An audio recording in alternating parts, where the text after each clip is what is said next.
Ang problema kasi dito, pari ka. Tapos makita-kita kang naka-follow dyan sa mga ganyang klaseng pages, talagang malaki ang problema.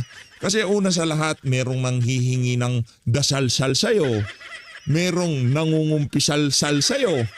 Tapos makita-kita ka namin, naka-follow ka dyan sa ganyang klaseng page. Hindi natin sinasabing banal tayo, pero hindi ho natin sinasabi na pari tayo kagaya nitong si Father Flavi.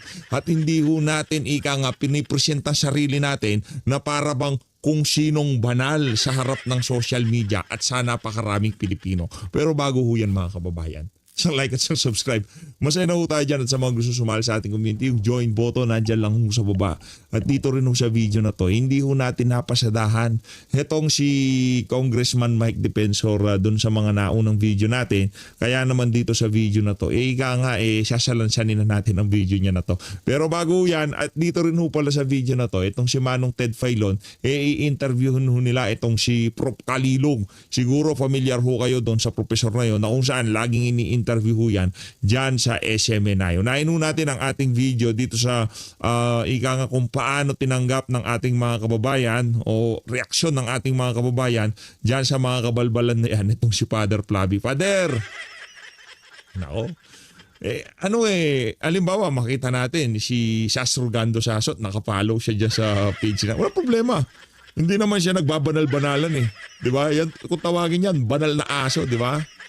Banal na aso talaga eh. Aso ni Tambaluslos. Ito mga kababayan, isa lamang ho ito sa napakaraming nagbigay ng reaksyon, opinion dyan sa pag-follow na yan itong si Father Flavi sa isang page kung tawagin Hantok Gaming. Ba't ka kasi nagpare? Ano nang tawa? Kung gusto mo palang umano di ka nagpare. Wala namang problema eh. Baka yaan ang pinaka-convenienting trabaho para sa'yo, pagpapari. At ika nga nag-humili ka lamang, pa-sermon-sermon ka lamang, maya-maya aabutan ka na noong mga nagsisimba sa simbahan mo. Baka si Tamba nagsisimba dyan ha. Malaki-laki kung magbigay yan, mali-maleta. Naka-suitcase ang binibigay niya si Tamba. Ito, pakinggan natin to. Ang bilis ng karma, no? Akalain mo yung isa kang pare, nagdadasal yung tao sa'yo, nangungumpisal, nagmimisa ka araw-araw, nagpapalaganap pa ng mga magagandang salita ng Panginoon. Tapos malaman-laman namin na nakafollow ka pala sa ganung klaseng page. Nako! Anong klaseng pari ka? Ang tawag sa pari na yan, paring mahilig magdasal. Mag-asawa ka kasi. Kung gumugusto ka talaga, mag-asawa ka, wala nang problema. Tigilan mong Ano kasi yan mga kababayan yung kanilang gimmick sa social media na ipresenta sarili nila mga banal, mga moral, linalabanan nila yung mga immoral, di ba? Pinagtatanggol nila na aapi, nakasuot sila ng puti, na merong itim dito. Di ba ganyan yung ano nila eh. Pag nagsalita sila, kala mo talagang nasa homily sila, naninermon sila, parang ganon, di ba? Pag no offense sa mga kababayan nating Katoliko sarado yung mga kababayan nating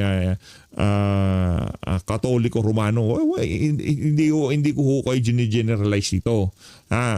Dito sa PH Update, kahit ano pang religion nyo, kahit Iglesia, KOJC, Born Again Christian, dating na wala ho tayong dyan, wala ho tayong pinipersonal. Pero ang problema dito, karamihan ko talaga ng mga sumasawsaw doon sa politika ng mga dilaw at yung kanilang mga pinaglalaban. Para sa atin, para sa akin lang naman ito, taliwas sa katuwiran, isa ho dyan si Father Flavi. Kaya pasensyahan tayo Father Flavi Ang maipapayo ko lang sa iyo kung sakaling mangungumpisal ka sa akin, wala nang pader-pader Di ba merong butas-butas yun? Napapanood ko yun sa TV Pero hindi pa ako nangumpisal. Anong kumpisal? Di ba? Meron butas-butas. Anak, anong nagawa mong kasalanan? Ito, pag tinanong ako ni Father Flavi, ang ipapayo ko sa iyo, Father Flavi, mag-asawa ka. Kung gusto mo maglabas ng sama ng loob, mag-asawa ka. Manligaw ka. Di ba? Pag nagkataon, magkakaanak ka pa. Masasaya ang buhay mo. Di ba? Yung ginagawa mo na yan, anak ng toko, papalo-palo ka dyan sa mga page na yan. Na-curious tuloy ako kung ano kaya yung mga feeds sa news feeds sa mga social media nito. makapagbukas mo pa lang ng TikTok nito, puro nagtotwerk na yung mga mapanood mo, di ba? O, ano pa ba meron tayo dito? Naku, yan na nga ba sinasabi natin, abomination. Hindi, bagay. O yan, di ba? O, dalaga si Leila, binata si Flavi, di ba? Love team of the year. Talaga naman, di ba? Masagwa nga lang tignan, pero mas okay na yan kung kesa doon sa mga kung ano-anong page ang mga pinapalo mo. Di ba? Tuloy nyo na yan. Kung ano mang naumpisahan yung dalawa ni Dilima, yarin lamang wala na si Junel, pwede yan, di ba? Ano pa ba? Ito dito tayo mga kababayan. Kay Kiko Pangilinan. Ito ang tanong ko siguro sa kanya dito kung bakit siya bumoto sa 2026 budget, gayong napakarami pa rin hong palsipikado dyan sa budget na yan.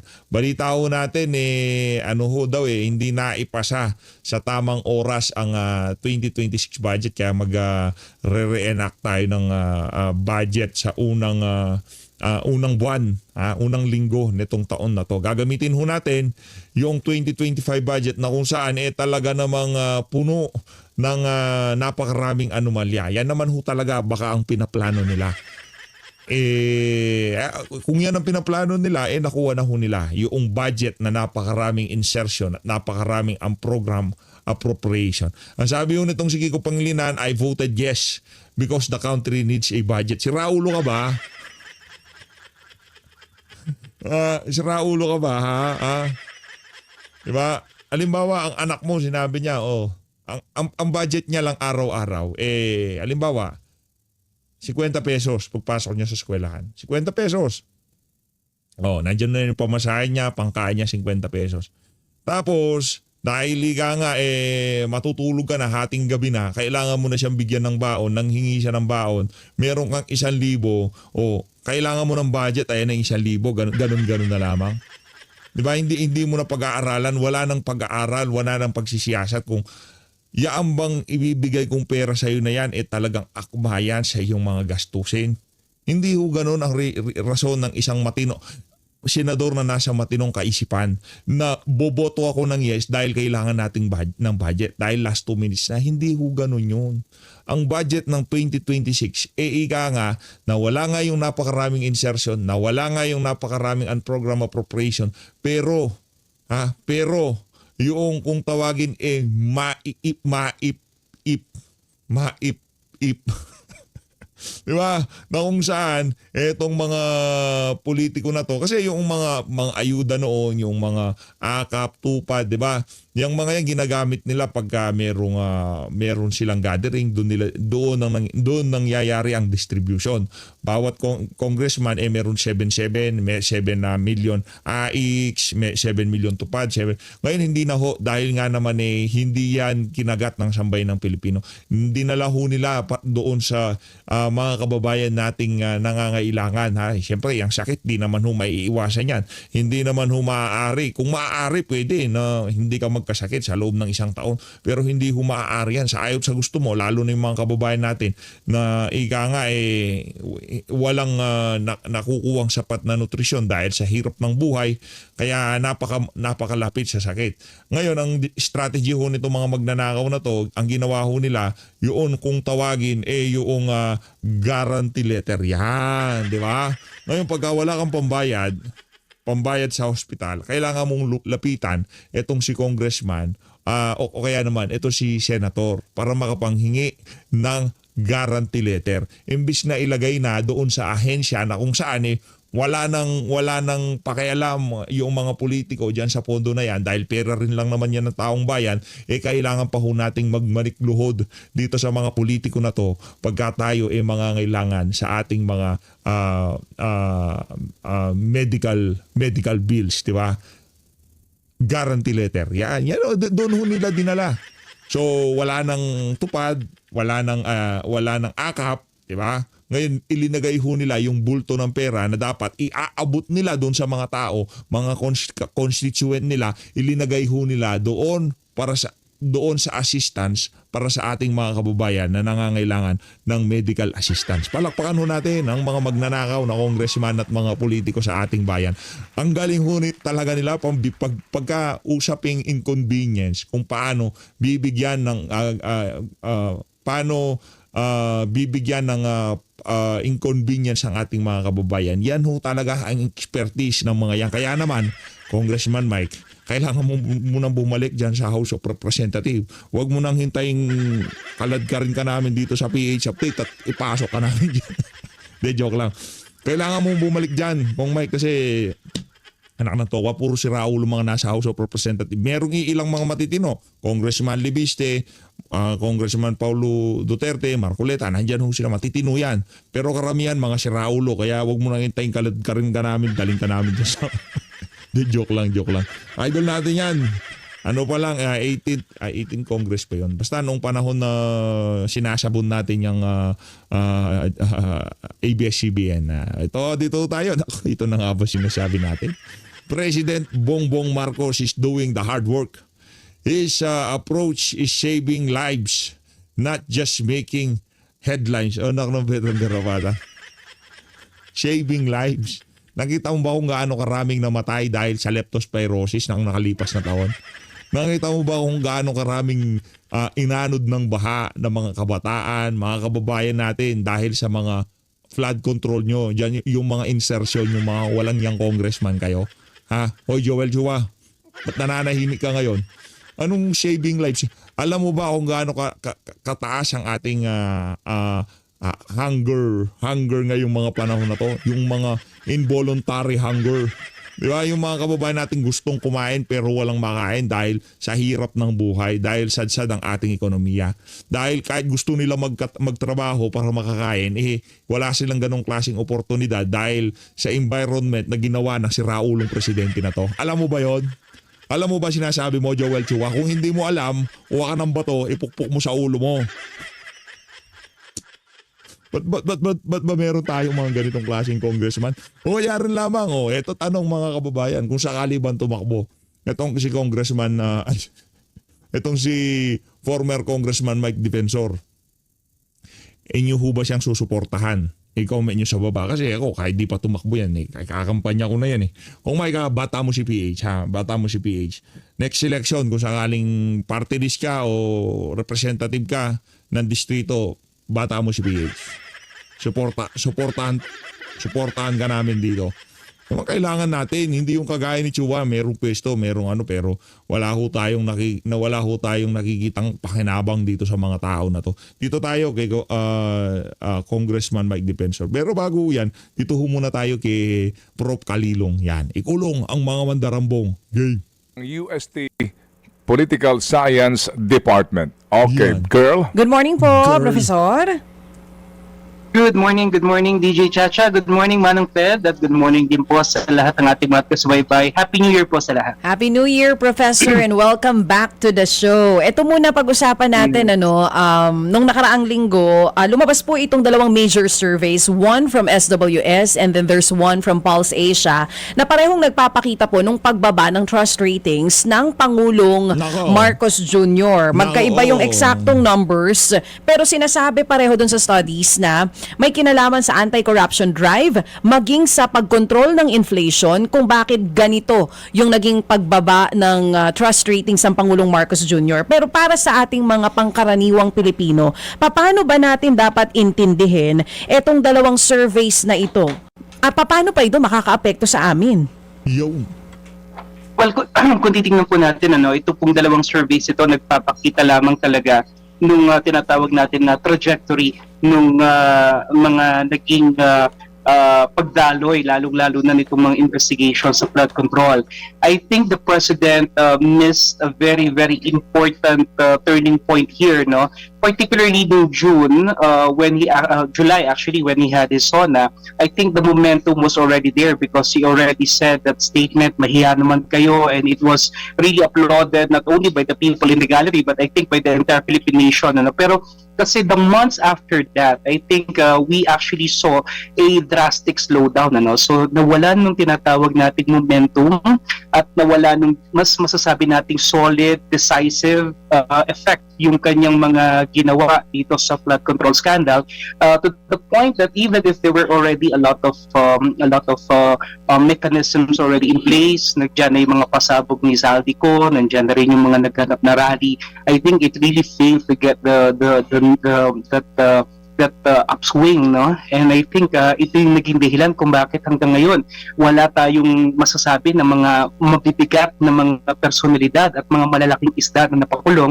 And this is actually contrary to what he promised to us. So ang nangyayari dito kasi is parang it's more of a paralysis, I would say, na parang nag-stall talaga yung palasyo, especially yung mga kaalyado na niya, yung mga masasabi natin madadawit dito. I think the president really tried to press on the panic button and medyo nag-slow down talaga. Ito yung nakita natin dito sa mga nagdaang surveys. Oo, balikan ko lang po ulit, ang ganda ng mga sinabi ninyo. Sabi nyo nga, the president missed a very important turning point. Mula dun sa simula, nung ni-reveal niya po o inilabas niya yung korupsyon dito sa flood control, hanggang sa ngayon, kung nasa saan na tayo, kung saan nakikita ng tao na puro maliliit na isda ang nakakulong. Babalikan ko po itong survey na ito ng SWS, maging ng Pulse Asia. Medyo magkaiba yung resulta eh. I don't know kung nakita nyo na po mismo, pero hindi eksakto yung number, pero yung bang dahilan, yung ginamitan kung bakit naging ganun yung pagbaba, inflation and corruption pareho, kailan nagiging meaningful yung pagkakaiba ng resulta ng dalawang surveys na ito. Ang sinasabi ng Malacanang, those are just numbers, hindi yan makakaapekto sa performance ng Pangulo, pero kailan nila dapat seryosohin ito, lalo dalawang magkaibang survey ang nakita natin bumaba talaga ng matindi yung trust ratings ng Pangulo. Well, the president can always dispel this surveys as something that is insignificant, but no, the surveys are necessarily guides for better governance and more decisive actions. No, so if the president really wants to salvage whatever political capital is left of him, I think they need to take it seriously, and we need to understand that these are two reputable survey firms. No, talking about the SWS and Pulse Asia, and kung makikita natin talagang significant yung dip doon sa kanyang survey rankings. So basically -3 and -14, no? Kung titignan natin yung disparity between the trust and the distrust, basically. So this is really big, and the president cannot just simply brush this aside as something that will not affect his performance, because really this is a manifestation or sinasalamin nito yung kasalukuyang performance na meron siya, basically. And this is very, very problematic at this part. Hindi ko po sure kung kaya nyo sa amin ipaliwanag to, Professor, pero kasi may mga nagtatanong kung bakit mas mababa yung net trust ni Marcos Jr. doon sa SWS compared sa Pulse Asia. Help us understand, paano po nangyari na ganun kung ang parehong issue na pinagbasihan is inflation and corruption? Ba't naging ganun yung data natin? Ayun, naputol lang yata si Professor. Babalikan po natin siya mamaya. Pero sinasabi niya sa huling tanong natin, kasi nga po ang sinasabi ng palasyo dito, it will not affect kung ano man ang performance ng Pangulong Marcos Jr. Yes, Professor, you're back. Professor? Ayun, wala pa rin po. Ang sinasabi niya, galing itong survey from two reputable firms at dapat daw talagang tignang maigi ng palasyo kung saan sila nagkulang dito. Though dun sa sinabi niya kanina, the president missed a very important turning point. What could have been? Ano nga kaya talaga dapat ang ginawa nila para nagdire-diretso yung momento? But anyway, Professor, balikan natin. Paano po ba natin ipapaliwanag? Ba't ganon? Yung net trust ni Marcos Jr. mas mababa sa SWS compared sa Pulse Asia. Kung tutuusin, pareho lang naman po yung ginamit. They're talking about inflation and also corruption na naging dahilan kung ba't ganito yung naging pagbaba. Pero ba't hindi same numbers? Well, basically, no surveys actually taking it from a scientific perspective will be exactly alike, no. And kung titingnan po natin, syempre may mga methodologies talaga na ginagamit tayo rito when it comes to surveys, and these are the scientific assessments, several values, and yun nga, may mga margin of errors din tayo tinitingnan dito. Pero kung titingnan natin kasi dito, ang yung tinatawag natin mga undecided, I think talagang malapit siya, same goes with the numbers that were posted for the Vice President. I think ito yung makikita natin na talagang merong pagkakahalintulad itong surveys na ibinigay. Pero ang siguro mas maganda tingnan natin dito, DJ Chacha, is kung paano talaga nangyari na talagang lumagapak yung kanyang mga numero basically. And I think hindi dahil sa may ginagawa si VP Sara anything significant, anything brilliant, but I think it's really the president and the government self-destructing at this point in time. Self-destructing. Talagang hindi Yun ho talaga nangyayari dito eh. Wala namang ginagawa si VP Sara. Hindi nga siya naninira, hindi nga siya sumasagot sa mga banat sa kanya, 'di ba? Ni Auntie Claire, minamayat-maya ho siya diyan sa PCO. Pero sila ho mismo, binawasan ko nila sarili nila. Nagawa na sabihin natin, bigyan ng magandang direksyon itong napakalaking issue na to, which I think, as I was mentioning a while ago, the president could have actually used this as a very important platform for him to wage an all-out war against corruption. Kaya lang kasi, kung meron talaga siyang pinoproteksyonan at kung meron talaga siyang kinakatakutan na madawit dito, and if all roads will lead to Malacanang, definitely he is in a very, very precarious situation at this point in time na hindi niya talaga magagawa decisively yung kanyang dapat gawin. At ito yung nakakaapekto doon sa kanyang pagbaba ng numero. So it's really a choice between how to really navigate between having this low trust ratings and effectively addressing the issue of corruption na medyo ma-endanger din naman yung kanilang sitwasyon basically. Okay, so ang linaw po ng sinasabi ni Professor, self-destruction, Dahil nga dito sa nangyari po na expose tungkol sa flood control scandal, na hindi napapangsiwaan ng maayos ang flow ng investigasyon kasi kaninyo, kung meron kang pinagtatakpan, definitely parang Professor, parang yung taong bayan nag-oobserba na hindi lubos na nagagawa ang pagdiskubre sa katotohanan kasi nga may pinagtatakpan. Ganun po ang dapat natin na pag-unawa. Sa inyo binanggit, di ba, Professor? Ano po? Tama po yun, Kasi if yun nga, yung binabanggit ko kanina, yung tinatawag po natin na decisiveness, yung decision making at this point in time is very crucial for the president. At kung medyo meron talaga siya ritong pinapangambahan at meron siyang kinakatakutan, basically, ito yung nagiging hadlang sa kanya, para talaga isiwalat in the fullest extent itong issue na to ng corruption. Kasi sa totoo lang, maganda kasi talaga siyang gamiting barometro ng kanyang maaring maging legacy, Kasi this is really a very important issue na kung saan po pwede niya talagang linisin yung legacy ng kanyang pamilya. Because let's face it, the Marcos family has already been tainted with this issue of corruption from the very start, nung sa panahon ng kanyang ama. So ito sana ay magandang defining moment para sa kanya na para i-redeem yung kanilang pangalan at linisin yung kanilang yung mga masasamang impression na to. Pero ang nangyayari kasi, instead of doing this, parang mas lalong lumalabas yung impression that they're cuddling corruption and that they're afraid of really exposing it because yun nga, yung taong bayan nag-iisip na baka sila rin involved dito. So yun yung mahirap kasi, sabi nga natin, yung walang kasalanan, may really cast the first stone, and the way I'm seeing it here is that the president is really holding himself from going full throttle in these investigations because nangangamba rin ang Malacanang, na maaring may mga dokumento, may mga paper trails that will lead to the Malacanang doorstep. And true enough, binanggit na naman ito ni Zaldico, hindi nga lamang ito na-amplify ni Ige because ang ginagamit ng Malacanang lagi is denial and deflection, and in the process nadidisorient ang taong bayan. Okay, so ito ngayon ang critical, Professor, ninyo. Yan ang sitwasyon sa pag-aanalisa po ni Professor Froilan. Yan ang sitwasyon.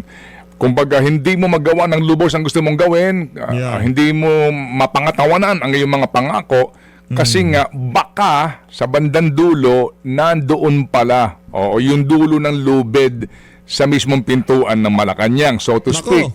Ano ngayon ang kritikal sa unang quarter ng taon na ito? Kasi po alam naman din natin, Professor, na sa July, second to the last zona na niya. Hindi ba? By next Yes. year po, last zona na. Meaning, hindi maitatanggi sa nanunungkulan po ng 6 na taon, may pagkakataon dyan, papunta ka na sa lame duck na iyong panunungkulan. So ano ang kritikal? Una, para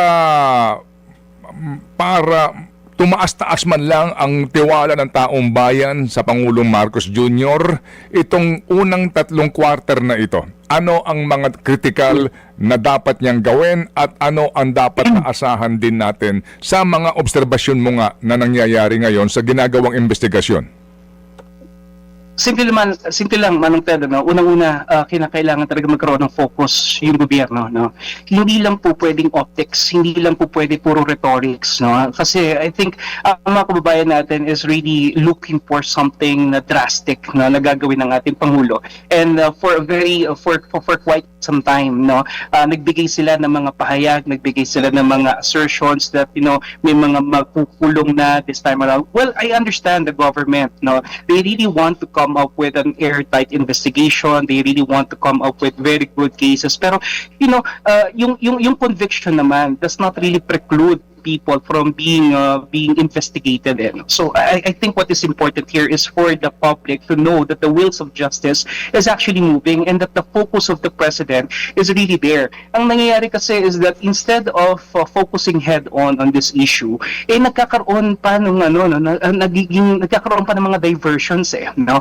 Parang ang nangyayari is that yung mga kaalyado ng Pangulo, ang ina-amplify pa nila yung mga issues na political, no? Lalong-lalo na dito sa mga Dutertes, no, which I think does not also sit well with the public, basically, because though this corruption is a political issue, I think this mess right now that the government is into could really best be addressed by the government because they have all the resources available with them. No, ang kailangan lang talaga is focus and the political will. Second, Sana ganito kagaling itong si Ante Claire, no? Sana ganito yung mga taga PCO, ganito ho nila atakehin yung mga issue na bumabalot ang administrasyon itong si Marcos Jr. Kaso kada buka ng kanilang mga bunganga dapat laging kakibat yung salitang yung pangalang Duterte, di ba?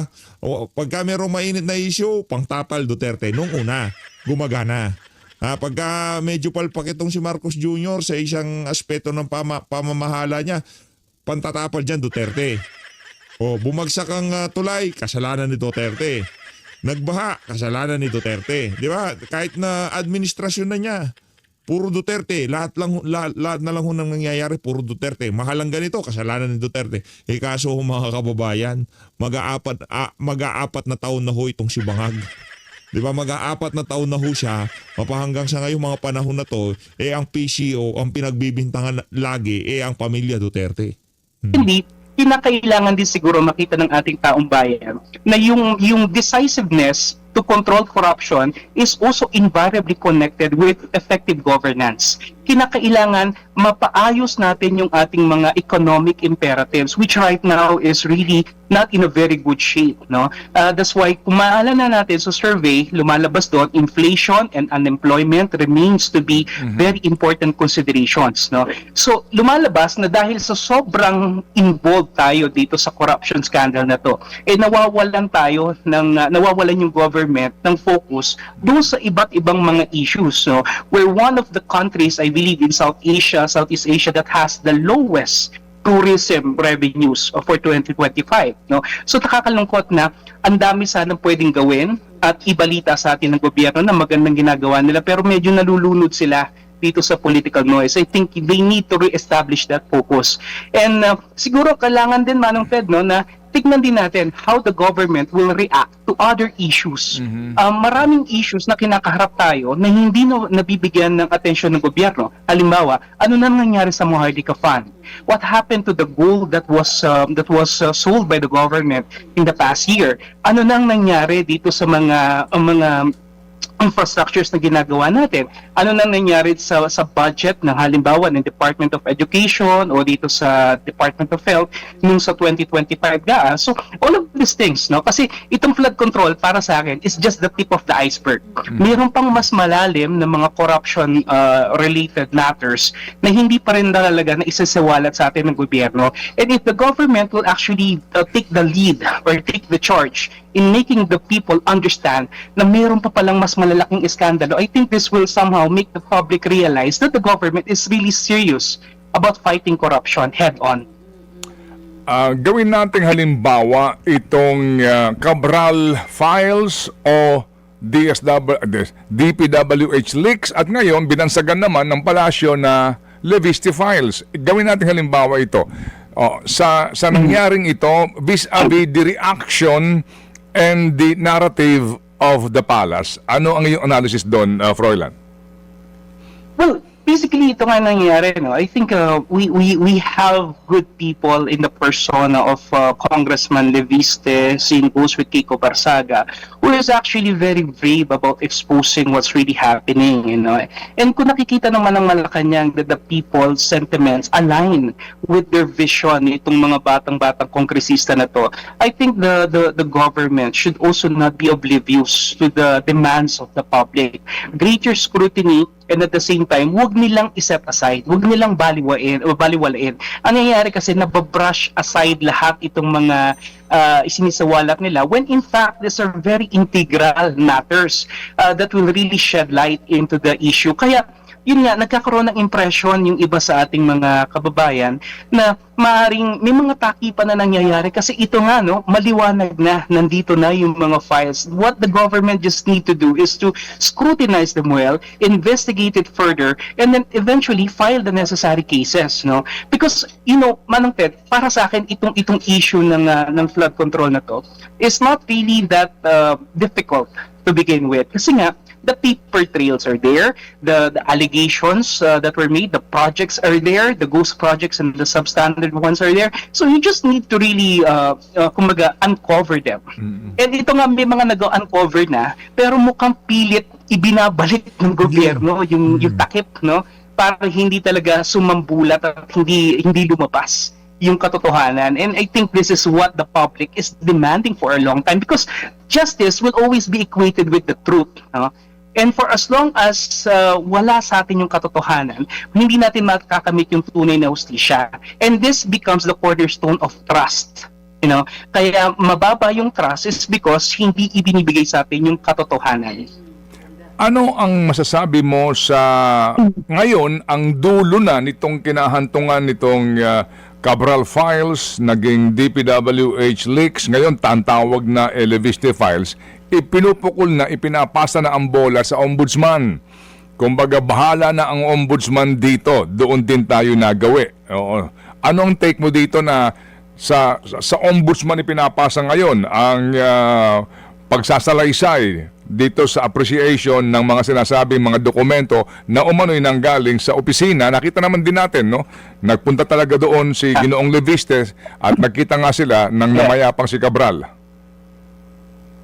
Well, basically, Manong Ted, iba kasi ang legal perspective dito sa political realities, no? Kung titignan natin. So, politically, may traction at mayroon talagang epekto itong mga pagsisiwalat na ginawa ni Congressman Leviste. And definitely, this does not sit well with the government. You know, but at the end of the day, definitely, ang balik pa rin naman ito is the case build-up, no? Na talagang ibibigay natin dito sa Office of the Ombudsman with the full trust and confidence na pangahawakan natin yung binabanggit ni Ombudsman Remulla na wala talaga siya ritong sisinuhin at wala talaga siya ritong poprotektahan at talagang kung kinakailangan na masampahan ng kaso at makulong, no, at masampahan ng kaso sa Sandigan Bayan, gagawin niya. This is yet to be to be seen because alam niyo itong si Ombudsman Remulla, sa totoo lang, no, marami siyang mga press conferences kaliwat kanan, maraming mga photo ops, maraming mga videos.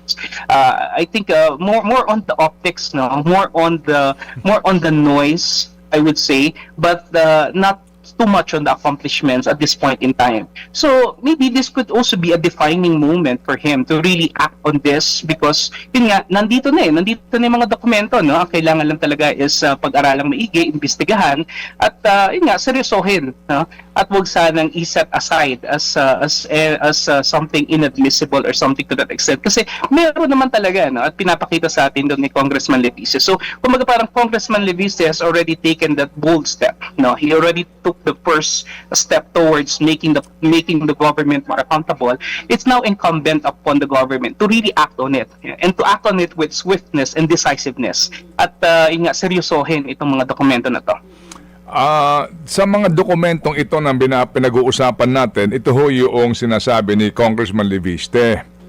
Pati po ni Senator Ping Lacson, no? Kung maalala po natin, may 5 na mga miyembro ng gabinete ang sinasabi na, na nabigyan ng alokasyon, no?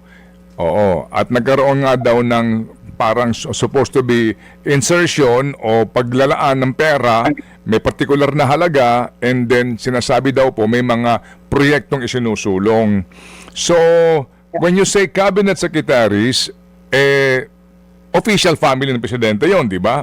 Malacanang yon, kasi nga cabinet secretary and then may mga initials. Opo. So ano ang basa niyo po dito, relevant nga dito sa performance po ng ating kasalukuyang ombudsman, na kapag ganyan na may mga binabanggit na ng mga initials and may mga sinasabing mga miyembro ng gabinete na sangkot dito o sa mga insertions na ito, paano kaya tatanggapin ng tao kung hindi man lang ito papansinin o wala pong mangyayaring anuman pong pag-iimbestiga? Sa katotohanan, kung yung bang insertion natupad at nagkaroon ng kaukulang funding at implementasyon ng proyekto.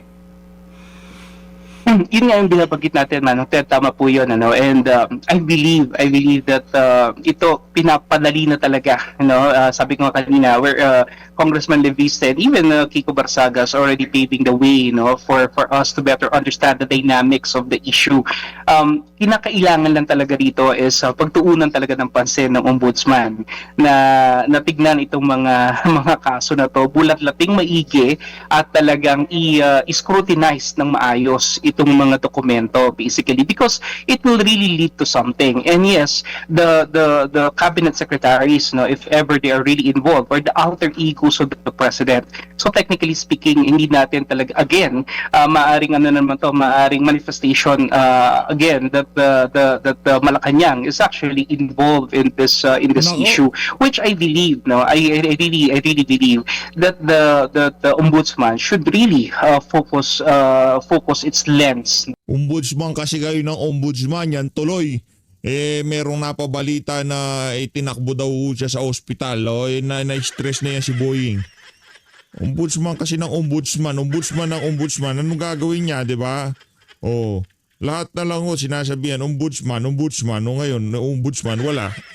Wala pang nagpaparandam na Boying Remulla. Ang problema kasi sa ombudsman, kumisan, halimbawa, may mga issues, halimbawa dito sa confidential funds ng Vice President. I know kailangan din naman talaga itong investigahan. But then again, I think we need to set priorities.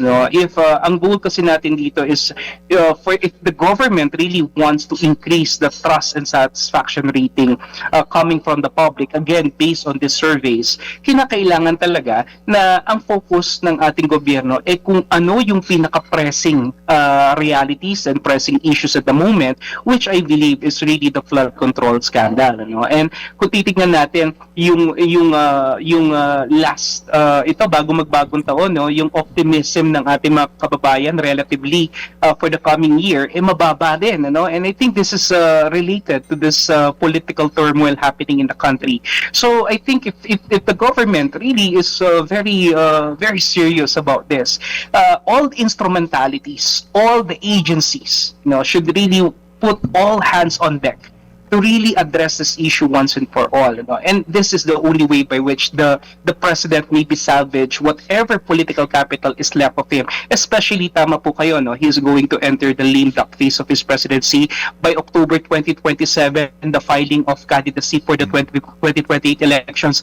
Halos wala na po talagang kapangyarihan ng Pangulo. So this is really very important, itong panahon ngayon na talagang ma-focus niya yung lahat ng atensyon, lahat ng resources ng gobyerno para talaga matuldukan na itong issue na to once and for all. Okay, pahabol pong tanong lamang mula kay Chan. Oo. Professor, narinig kita kanina, sinasabi niyo po na yung ginagawa ngayon ng presidente nga ay self-destructing. Kahit na walang ginagawa ang vice-presidente, tila parang nagbenepisyo siya sa mga naging ganap ng administrasyon dahil dito nakita natin bumaba man yung kay VP Sara. Kung i-compare natin sa numbers ni Marcos Jr., mataas pa rin siya, especially in Visayas and Mindanao. Anong epekto nito? Is this because of what really the government is doing o dahil yung stronghold ni VP Sara sa Visayas and Mindanao hindi talaga nagbabago? Well, actually, that's a very good point, DJ Chacha. Actually, masasabi natin that both factors actually come into play. I remember na talagang itong si VP Sara, may bailiwick talaga siya, which is of course Mindanao and of course of Visayas, and that is around 23 million voters. Kaya nga sinasabi ng ilan na kahit sabihin na natin sa 2028 elections, medyo yun nga, yung mga naunang mga presidential balls in the past na medyo nag-lead, hindi naging successful. Talking about Isko Moreno, Grace Po, Binay, and others. I think the same may not hold true for VP Sara, primarily because she has a very strong bailiwick in Mindanao and Visayas.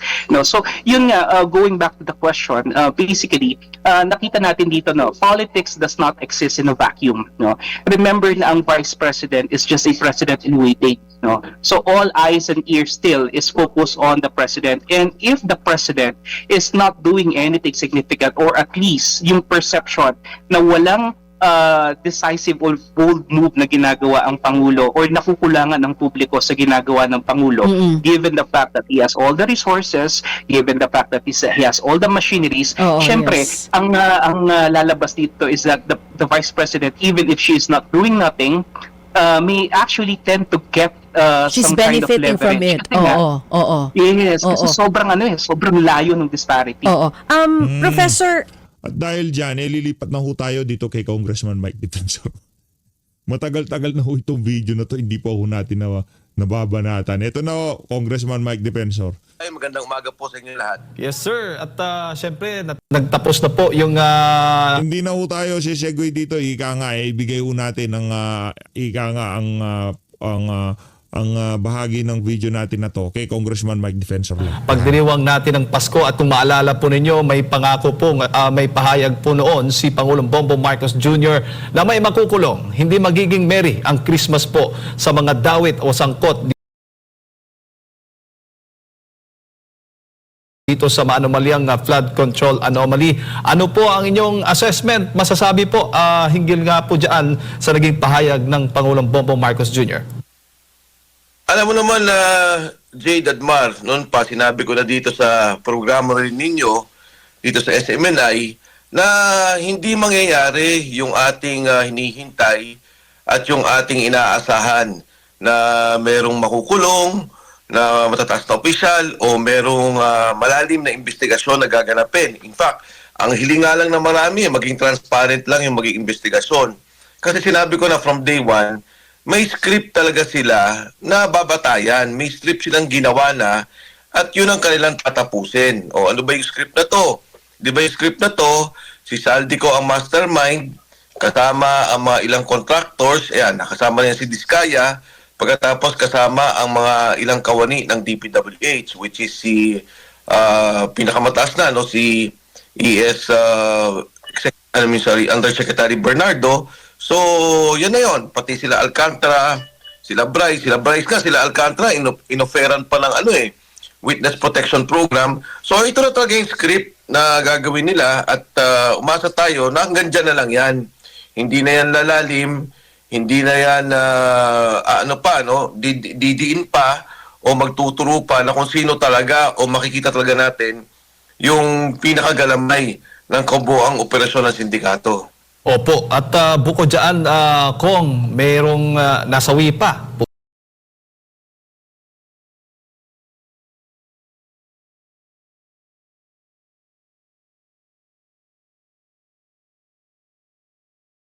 Umanaw pa itong si Yusek Cabral at ang yung mga files na mula sa kanya umano ay ngayon ay inilabas nga ng kongresistang si Leviste.